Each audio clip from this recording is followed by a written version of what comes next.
On va illustrer la notion de fonction de répartition et plus précisément la fonction de répartition empirique sur un exemple. Là, vous avez 100 prix d'appartements à Paris et vous avez la répartition, la distribution de ces prix. Donc, vous avez en abscisse les prix et en ordonnée les probabilités correspondantes d'avoir des prix inférieurs ou égaux au prix considéré. Donc, c'est une fonction mathématique qui commence à se construire. Vous avez deux façons de le faire.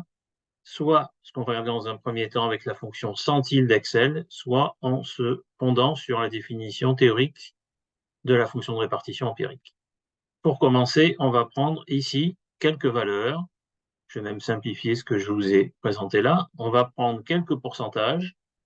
Donc, je vais prendre 5%, 10%, 15%. Donc, on pourra les prendre de 55. Et l'idée, c'est de chercher le prix correspondant. Donc ici, avec la fonction centile, je vais chercher dans ma colonne A où j'ai mes prix, la valeur telle que j'ai 5% de chance d'être en dessous. Cette fonction centile, elle a des variantes, comme différentes fonctions quand vous êtes en empirique, parce qu'on est en discret, non pas sur des lois continues. Et donc, vous avez ici à droite, là, si vous regardez, les fonctions centile exclure, inclure, et puis des petites explications sur ces variantes et petites finesses théoriques. Si je descends ma fonction, au lieu d'aller chercher 5%, il va chercher 10%, et on sait donc qu'on a 10% des prix dans notre échantillon inférieurs à 48 000 euros. Si on a la proportion de prix inférieure, par complémentarité, on sait qu'il y a 90% des prix supérieurs à 48 000 euros. Et on a donc 80% des prix supérieurs à 64 000.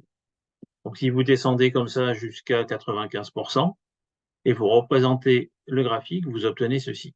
Alors attention, les probabilités sont en ordonnée. Donc vous ne pouvez pas sélectionner cette plage et demander le graphique.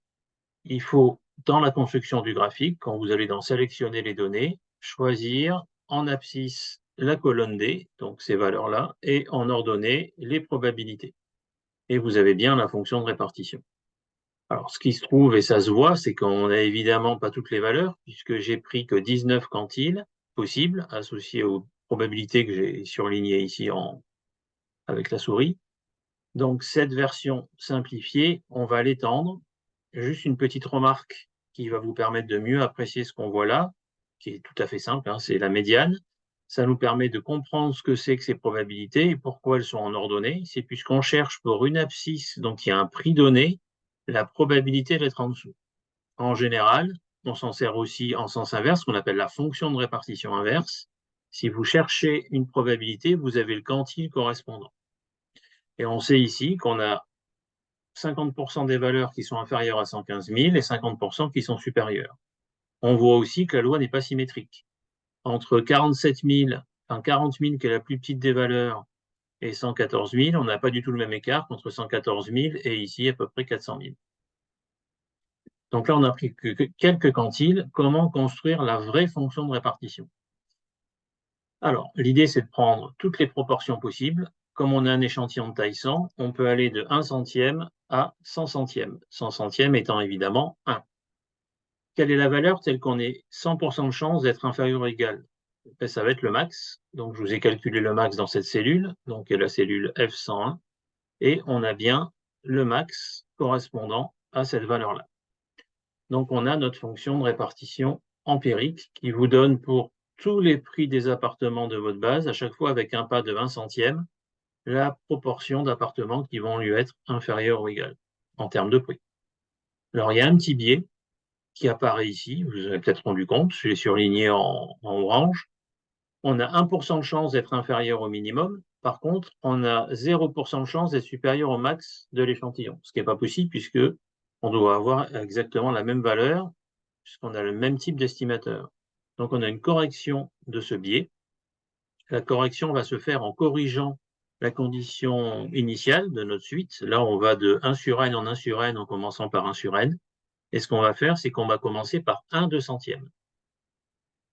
Ici, vous avez le 2 fois nombre d'observations. Ce qui fait que la dernière proportion sera 0,995 et on aura bien 0,5% de chance d'être au-dessus de la valeur max et 0,5% d'être en dessous du minimum. Donc voilà la manière de construire la première fonction de répartition empirique avec la fonction Excel centile. Un petit complément. à nouveau sur l'interprétation. Vous avez pour ici différentes probabilités ou proportions, 10%, 50%, 90%, le quantile correspondant. Il se trouve que comme on est en discret, on n'a pas forcément la valeur exacte. Là encore, j'ai pris 100 valeurs, mais si j'en ai pris 117, vous comprenez bien que les proportions empiriques ne vont pas correspondre à des probabilités arrondies ou classiques que vous pouvez avoir l'habitude de manipuler. Donc là, le 10%, il va être entre ces deux valeurs-là. Et ça va être pareil pour la médiane.